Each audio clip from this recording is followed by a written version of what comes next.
Merci très chers inconditionnels de Web Info Télévision de nous prendre diffusion en cours une fois de plus. Vous faites bien puisque vous venez vous ressourcer sur la meilleure des chaînes télévision au monde pratiquement. Et aujourd'hui, toujours comme la routine, nous allons devoir, n'est-ce pas, décrypter avec vous les différents faits d'actualité, n'est-ce pas, les différents faits qui ont marqué l'actualité en République démocratique du Congo en ces débuts de semaine. Nous sommes exactement mardi. Hier, nous avons parlé de la situation sur le front et aujourd'hui, nous revenons une fois de plus avec des nouvelles chaudes de la situation sur le front. On va notamment évoquer le retour de FRDC à Ouvira, puisque vous le savez très bien, depuis quelques heures maintenant, les FRDC ont annoncé leur retour dans la ville d'Ouvira après que les M23 s'y soient retirés. Alors, on va devoir parler également de la manière dont ça se passe depuis le retour des FRDC à Ouvira. Il y a une vague d'arrestations. On va en parler, très chers abonnés, dans le cadre de cette émission. On va également, n'est-ce pas, parler de ce que envisage Kinshasa pour, n'est-ce pas, rétablir l'autorité de l'État à Ouvira. Ouvira qui était passé entre les mains de M23 et donc Kinshasa n'y contrôlait plus rien. Et Kinshasa envisage, n'est-ce pas, renforcer son autorité de l'État au niveau de Ouvira. Donc c'est aussi ça l'information puisque hier, il y a eu une réunion exceptionnelle, extraordinaire, conduite par la première ministre Judith Suminwa et autour de plusieurs ministres du gouvernement, autour de la question de Ouvira. Comment gérer Ouvira, comment pallier à des urgences qui se posent à Ouvira depuis, n'est-ce pas, le retrait de l'AFC M23 sur demande ou pression américaine. On n'a pas encore suffisamment d'éléments quant à ça. Voilà donc c'est sur quoi nous allons devoir débattre aujourd'hui, ces très chers abonnés. Nous vous prions d'intervenir comme vous le faites généralement. Nous vous prions de nous émettre vos différents points de vue et surtout de nous dire à partir d'où vous nous suivez, puisque c'est très important, très chers abonnés, et ça nous fera énormément du bien. Alors, nous commençons directement avec la situation à Ouvira. Alors, hier, mon confrère Jenin Touali vous a exactement parlé de ce qui s'est passé à Ouvira, des pillages, des actes de vandalisme, de chasse à l'homme, après que les M23 s'y soient retirés. Donc la situation a évolué plus que depuis quelques heures maintenant, les FRDC ont annoncé leur retour à Ouvira dans un communiqué que je vais devoir d'ailleurs vous lire. Les forces armées de la République démocratique du Congo informent l'opinion tant nationale qu'internationale qu'elles ont pris le dimanche 18 janvier 2026 le contrôle de la ville d'Ouvira au site Kivu, après le retrait de l'armée rwandaise et ses supplétifs de l'AFC M23. Par ailleurs, elle déplore le pillage systématique de la ville par les militaires de la coalition AFC M23 avant leur évacuation. Une vingtaine de civils pillards a été interpellé et sera déféré devant la justice. Les forces armées de la République démocratique du Congo poursuivent leur déploiement dans la ville d'Ouvira et ses environs afin de consolider leur position et sécuriser les personnes et leurs biens signés à le lieutenant-colonel Mac, appartenant au FRDC, donc qui est porte-parole à l'intérim de FRDC. Donc les FRDC ont annoncé officiellement leur retour à Ouvira et d'ailleurs ils ont décrié dans ces communiqués le pillage orchestré par les militaires de l'AFCM 23 avant leur évacuation. Ils parlent d'évacuation, ils ne parlent pas de retrait.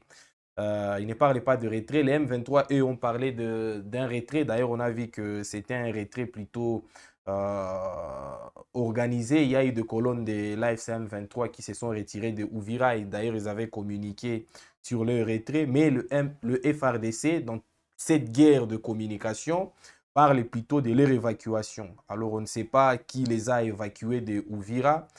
On aura peut-être d'amples précisions dans les jours à venir, mais l'information principale est que les FRDC contrôlent maintenant Ouvira et les FRDC sont en train de mener une opération d'assainissement de la ville, puisque selon toujours ces communiqués, une vingtaine de pilleurs et une vingtaine de vandales ont été, n'est-ce pas, interceptés par les FARDC et sont aujourd'hui arrêtés. Donc c'est une partie, n'est-ce pas, de ces communiqués. Les FARDC annoncent non seulement leur retour à Uvira, mais également ils annoncent l'arrestation d'une vingtaine de des pillards qui se sont livrés à des actes de vandalisme dont on vous a parlé dans les précédentes productions. On a vu d'ailleurs des vidéos illustrant des gens en train de piller. Voilà, vous êtes en train de le constater, vous êtes en train de le voir sur vos écrans. Les vidéos des gens en train d'emporter des biens, en train de piller des églises appartenant à une communauté,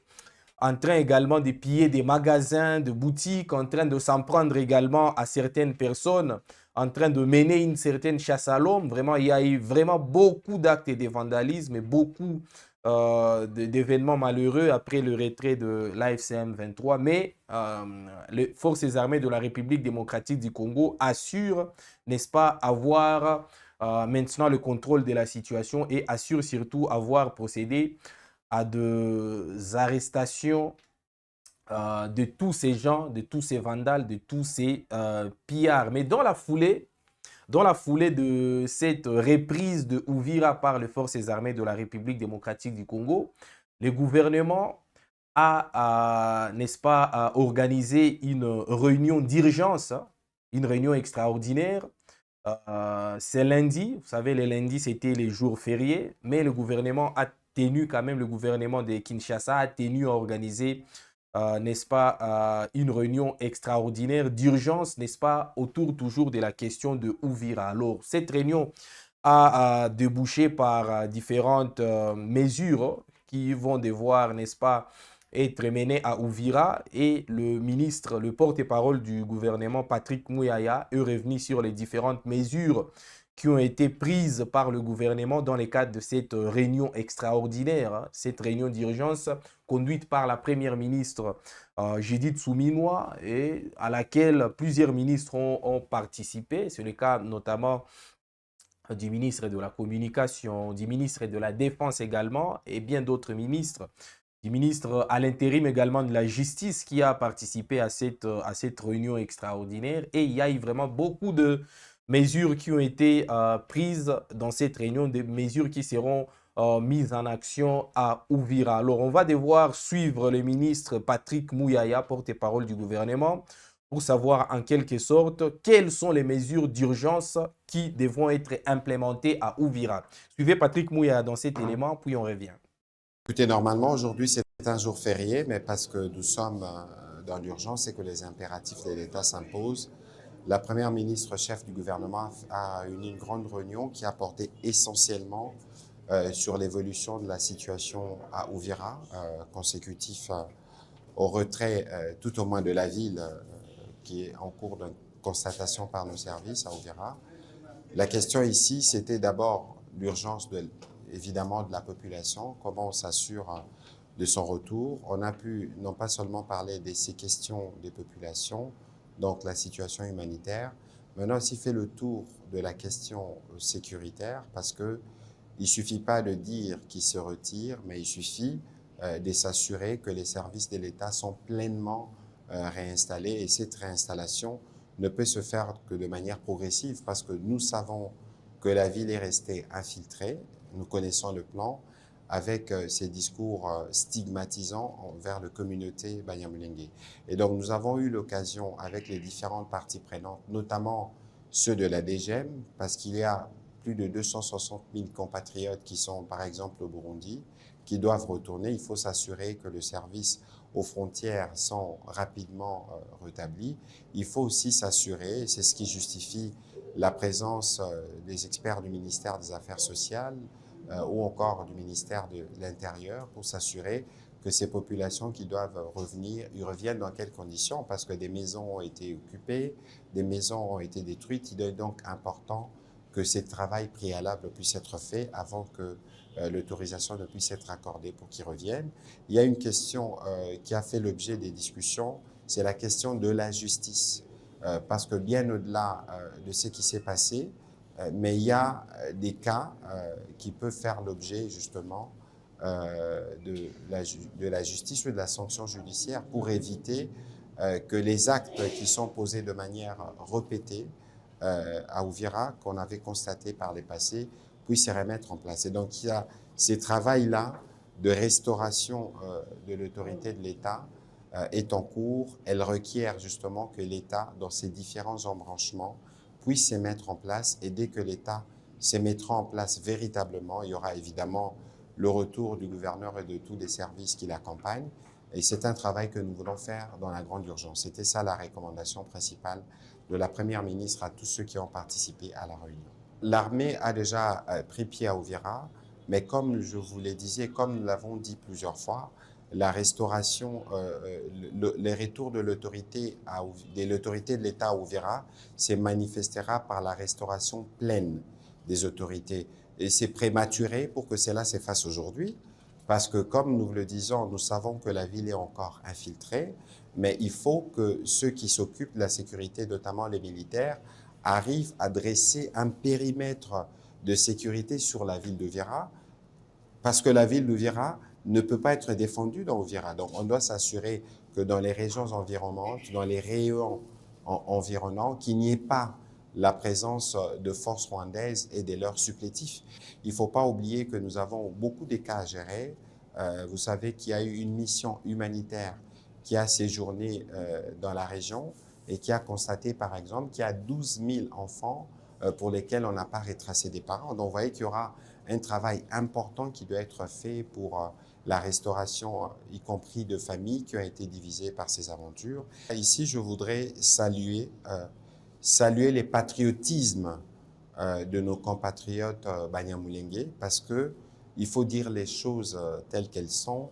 Le Rwanda et son supplétif du M23 ont démontré qu'il y a une volonté permanente d'instrumentalisation de cette communauté. Heureusement que les communautés Banyamulenge, qui ont toujours vécu à la fois au Uvira, à Bukavu, à Goma, à Kinshasa et partout, n'ont nulle part où aller, et ils ont dit à haute et intelligible voix non à cette instrumentalisation du Rwanda et de son supplétif. Et je pense que leur voix qui a été entendue pleinement permettra au Rwanda de trouver d'autres fusils d'épaule que de venir se retrancher autour de cette stigmatisation de communauté congolaise. C'est aussi l'occasion de renforcer le message qui avait été envoyé par les gouverneurs à toute la communauté, parce qu'il faut préserver les vivre ensemble, il faut éviter d'ouvrir un petit flanc à l'ennemi pour ne pas lui donner les prétextes des aventures que nous avons vues. Parce que sur Uvira, on a compté plus de 1500 morts, on a compté plus de 300 000 déplacés. Je ne compte pas les drames familiaux qui sont connus. Donc aujourd'hui, il est important que toutes nos communautés, les Babembe, les Bavira, les Bafuliro, tous ceux qui vivent à Uvira puissent vivre en harmonie, et que nous puissions tous nous assurer qu'aucune de notre communauté n'est prise au piège des aventures de l'ennemi. Voilà donc le ministre Patrick Mouyaya qui est revenu sur les différents outputs de cette réunion d'urgence convoquée par la Première ministre pour coordonner une réponse humanitaire, sécuritaire et judiciaire par rapport à la situation qui se passe actuellement à Uvira. Et donc, Mouyaya essaie un peu de donner plusieurs indications, plusieurs également résolutions prises dans le cadre de cette réunion. Et il a surtout, n'est-ce pas, dans un premier temps, dit également, toujours dans la ligne de ce que venait de dire le communiqué de Forces armées de la République démocratique du Congo, qui s'est posé quelques actes de pillage, mais que l'armée congolaise continue, n'est-ce pas, à faire un retour progressif au niveau de Uvira. Mouyaya qui est également revenu sur c'est sur quoi va s'atteler le gouvernement Kinshasa, le régime de Kinshasa, pour, n'est-ce pas, restaurer totalement l'autorité de l'État dans cette contrainte-là. Donc, c'est telle est la conclusion de cette réunion tenue, n'est-ce pas, à Kinshasa le lundi dernier. Alors, il se pose un problème puisque on attend toujours la réaction de l'AFCM 23 après, n'est-ce pas, le retour, pardon, n'est-ce pas, le retour de FARDC à Uvira. On attend toujours la réaction de l'AFCM 23, puisque jusque-là, aucune réaction venant de l'AFCM 23 ne s'est déjà fait entendre depuis, n'est-ce pas, ces retours-là de FARDC. Vous savez très bien, l'AFCM 23 avait mis Uvira sous la disposition des troupes des Nations Unies, puisque lors de l'officialisation, n'est-ce pas, de leur retrait, l'AFCM 23, disons les membres de l'AFCM 23 avaient demandé aux Nations Unies de déployer à Uvira une force neutre d'interposition. Donc cela n'a pas été fait puisque c'est finalement le Ouazalendo dans un premier temps, puis les forces armées de la République démocratique du Congo qui se sont de nouveau emparés de la ville de Uvira pour, selon eux, sécuriser la population locale. Donc ça pose problème dans cette interaction-là, puisque la FCM 23 voulait que les Nations Unies puissent s'occuper de Uvira, mais ils viennent d'être surpris par le retour, n'est-ce pas, non seulement de Ouazalendo, mais aussi des FARDC. Alors Corneille Nangaa, avant cela également, avait réagi en disant, en décriant notamment des actes de pillage, de chasse à l'homme, de meurtre même contre une certaine catégorie de la population, mais c'était avant que les FARDC n'annoncent officiellement leur retour à Uvira et avant que, n'est-ce pas, le gouvernement congolais ne puisse communiquer officiellement sur ses intentions de faire, n'est-ce pas, rasseoir l'autorité de l'État dans cette contrée-là stratégique de la ville du Sud Kivu, où les M23 avaient, n'est-ce pas, intensifié les attaques vers décembre, début décembre, jusqu'à faire tomber la ville au mois de décembre. Mais après, les M23 avaient, n'est-ce pas, annoncé le retrait dans un premier temps avant de l'officialiser et de faire appel aux troupes des Nations Unies. Et malheureusement, pour les M23, ce sont les FARDC et les Ouazalendo qui sont aujourd'hui à Uvira et ils continuent, n'est-ce pas, de renforcer leurs effectifs dans ces coins-là puisque ils voudraient, n'est-ce pas, maintenir ces coins-là sous leur autorité. D'ailleurs, parlant des effectifs qui sont en train d'être renforcés à Uvira, l'élu d'ailleurs de ces coins-là, du Sud Kivu, Justin Bitakwira est revenu, n'est-ce pas, sur sa principale inquiétude par rapport à ce qui devrait se passer si une fois de plus Kinshasa s'est laissé rester dans la torpeur ou dans le sommeil. Alors, qu'est-ce que Justin Bitakwira a dit exactement? Si le gouvernement congolais ne s'implique pas pour renforcer les troupes en hommes, munitions et armements pour protéger Uvira, demain ou après-demain, on peut se réveiller et constater qu'ils sont encore revenus. Là, il parle de M23. Nous remercions la diplomatie du président de la République, mais qui veut la paix prépare la guerre. Donc, Justin Bitakwira voudrait que, selon son avis, que les FARDC puissent être renforcés à Uvira, dansement d'ailleurs, en armement, en hommes et, n'est-ce pas, en munitions.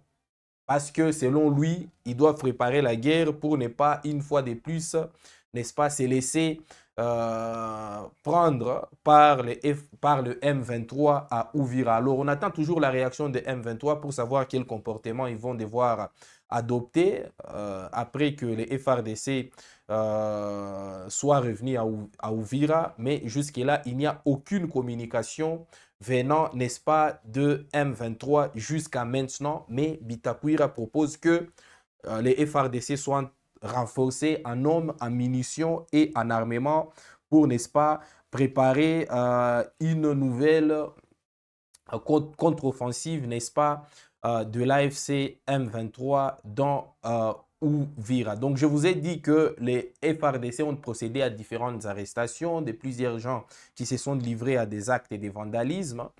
Et donc, il y a une vingtaine au total qui ont été arrêtés. Et donc, si l'on comprend bien dans la logique de la guerre, les FARDC sont en quelque sorte en train d'assainir la ville qu'ils viennent d'investir après le retrait de l'AFC M23. Donc, c'est ça la situation actuellement sur le front. Alors, hier, on a parlé également de la situation à Walikale où un drone de FARDC aurait bombardé les positions de M23 à Kassopo exactement.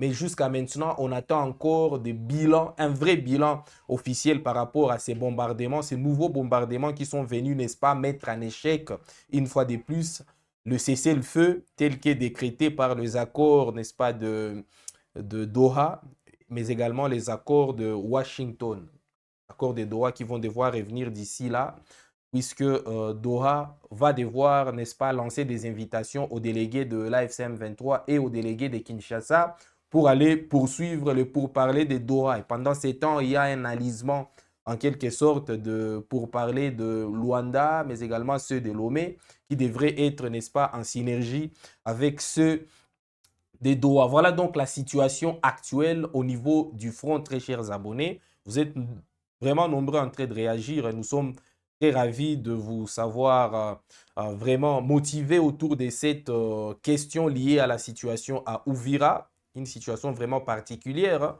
puisqu'elle a évolué de manière assez spectaculaire ce week-end et elle laisse place, n'est-ce pas, à plusieurs interrogations. Vous êtes très nombreux à vous interroger sur cette situation. Albert Kandolo qui nous signale sa présence. Merci beaucoup, très cher Albert. Le mieux, c'est de nous faire aussi une description écrite des fois. On n'a pas vraiment de temps de tout suivre, mais si on écrit, on les lit très vite à nos rythmes. Mais la précision est que WAB Info Télévision procède aussi par de contenu écrit, hein.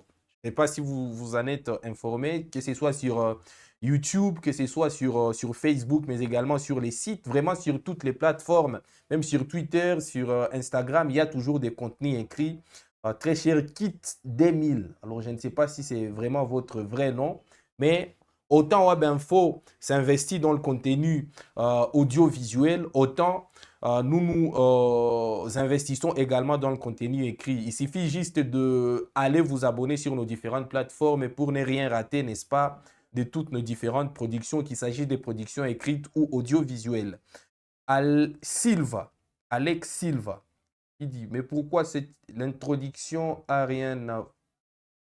Je ne comprends pas exactement ce que voulait dire Silva Albert Kandolo qui dit oui, on ne sait pas qu'est-ce qu'il voulait dire. Meshak Gousselouka. Bonjour, Excellence. Nous sommes en direct de la commune de Nsele à Kinshasa. Merci beaucoup, très cher Meshak Gousselouka, de nous suivre depuis Nsele à Kinshasa. Chimie Vianney.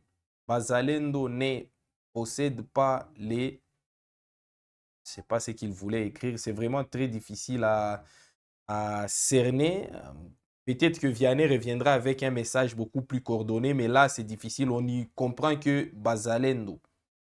Donc, c'est compliqué de lire. Tony Mosemvula qui dit Félix Ayebisaki Binoke Maloko Ekotonda. Bino Mangongi Eleki Bino. Merci beaucoup, très cher Tony, pour votre contribution.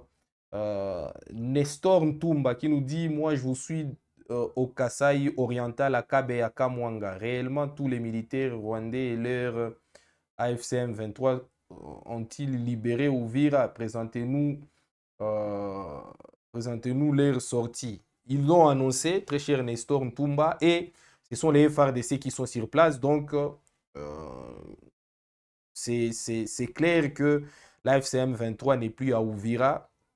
Et même aux alentours, puisque l'AFCM 23 avait annoncé, n'est-ce pas, retirer même ses mesures de surveillance autour de Uvira. Donc, la version officielle et de la part du gouvernement et de la part, n'est-ce pas, de l'AFCM 23 est que les militaires de l'AFCM 23 ne sont plus à Uvira. Chimie Vianney qui revient avec un message plutôt beaucoup plus clair. Pourquoi vous continuez à tuer les Banyamulenge? Alors, c'est très difficile, très cher Vianney, de répondre à votre question, mais il y a en tout cas des accusations de part et d'autre. Autant la communauté Banyamulenge qui se dit toujours être victime, n'est-ce pas, de la persécution, autant, n'est-ce pas, la version de Kinshasa dit que ce n'est pas du tout le cas. Donc nous ne savons pas du tout de quoi il s'agit exactement, qui persécute qui est victime de qui, puisque les deux parties essaient un peu de tirer chacun les draps de son côté. Adonis Chadi Chadra qui nous signale également sa présence. Alors vous êtes très nombreux, faites comme tous ces gens qui ont réagi à ces différents faits d'actualité et nous, on sera très heureux de partager, n'est-ce pas, vos différents points de vue, très chers abonnés. Alors nous abordons un angle différent, c'est celui mettant, n'est-ce pas, aux prises, une fois de plus, le secrétaire général de l'IDPS, Augustin Kabouya, qui s'est adressé à Corneille Nangaa de manière assez virulente. Alors vous savez, Augustin Kabouya, c'est quelqu'un qui n'a pas la langue dans sa poche, c'est quelqu'un qui vraiment n'a pas de filtre lorsqu'il est en train de s'attaquer à ceux qui sont dissidents au régime, en place au régime auquel il appartient. Récemment, vous avez suivi la manière dont il a, n'est-ce pas, attaqué Paul Kagame et il s'en est pris cette fois-ci à Corneille Nangaa. Alors, comment il s'en est pris à Corneille Nangaa? Je vais devoir, n'est-ce pas, demander à la régie de nous balancer une vidéo de Augustin Kabouya en plein meeting, n'est-ce pas, du parti avec le membre de l'IDPS pour que vous puissiez comprendre comment il s'en est pris à Corneille Nangaa. D'ailleurs, Corneille Nangaa, il a dit que ce n'est pas du tout un homme d'État. Suivez Augustin Kabouya, puis on revient après. IDPS viva! IDPS viva! Place oyo nayebisaka bino makambo ya bakare minyes. Nayebisaka bino place oyo. Nayebisaka bino makambo ya keno Nangaa azosala makambo ya soni ake pona makambo ne privé oyo eza na lien moko na République démocratique du Congo. Nayebisaka bino makambo wana. Est-ce que lelo bomoni te ke bato nyonso bakomi koleka na ba plateau à la télévision, Yemoko alobaki makambo wana devant un journaliste na alobi bota la montoyo à côté de la politique. Il n'a pas l'attitude d'un homme d'État. Ngai baibinga ata mutuka. Baibi mutuka na ngai. Nako kendo boma bato po mutuka na ngai bungaki non. Nako luka alibi mususu pona kokouvrir comme atek yazo bomba bato nyoso ka pona mutuka komi nini IDPS viva IDPS viva na poko alelo na réservaki moi conseil ya kopesa ye IDPS viva IDPS viva eza biloko ya soni alanda nayebi bakolanda po balanda kangai boyebi oui na minito bavandi bao bazofinga bao bavandi bazolanda balobi mais ye makamonga ke koyebela ngo wapi. Non, moi je prends mon temps avant de réagir. Ozolanda na boy kozobino temps na ba détail mususu puisque makambo eleki oyo ezoleka na est eza makambo moko te oyo eza na lien na makambo oyo Kagame auti kolobao eza bitumbana eza démarche ya banda kala technique.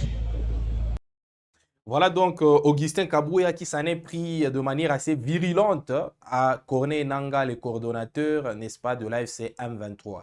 Il a dit en des termes très crus, il n'a pas l'attitude d'un homme d'État. Ce qu'il fait est très honteux. Il travaille pour ses affaires privées et n'a aucun lien avec la République démocratique du Congo. Voilà donc les propos chocs tenus par Augustin Kabouya contre, n'est-ce pas, Corneille Nangaa, le coordonnateur de l'AFC M23. Donc, c'est de la guerre, vraiment, vous sentez que même dans la rhétorique, c'est toujours musclé entre les deux parties, entre Kinshasa et l'AFC M23. Et Kinshasa a pour bouche décousue, n'est-ce pas, Augustin Kabouya qui s'en est pris une fois de plus violemment à Corneille Nangaa, comme il avait fait déjà il y a quelques jours avec déjà Paul Kagame. Donc, voilà donc la situation dans laquelle se trouve actuellement l'arène politique congolaise, hein, où vraiment plusieurs choses se passent. On vous a parlé des arrestations dont sont victimes les opposants. On vous a parlé également hier du déplacement de Félix Tshisekedi à Davos pour aller participer au Forum économique mondial, accompagné de plusieurs ministres. Et on vous a également parlé de la situation sécuritaire, n'est-ce pas, à l'est de la République démocratique du Congo. Alors, mon confrère Jeanine Toali reviendra avec d'amples précisions sur d'autres évolutions sur les terrains, notamment sur les terrains sur le front. Et nous tenterons de vous informer du mieux que l'on peut avec des actualités chaudes, notamment celles liées au front et au terrain. Alors, Patrice Chimbela qui dit félicitations au FARDC et au Wazalendo. Merci beaucoup Patrice Chimbela. Mais il n'y a eu aucun affrontement, donc les FARDC et Wazalendo sont revenus à Uvira sans combat. Donc ils ont simplement n'est-ce pas, fait le retour à Uvira sans accroc, absolument, puisque les FARDC, le M23, pardon, s'y était retiré depuis, n'est-ce pas, la fin de la semaine dernière. Willy Kasongo, bonjour papa, je vous suis à partir de Cabinda. Merci beaucoup, très cher Willy Kasongo. Alors, je vous laisse entre les bonnes mains de Jeanine Toali, qui va devoir, n'est-ce pas, vous édifier sur d'autres faits d'actualité et surtout sur l'évolution de la situation au front.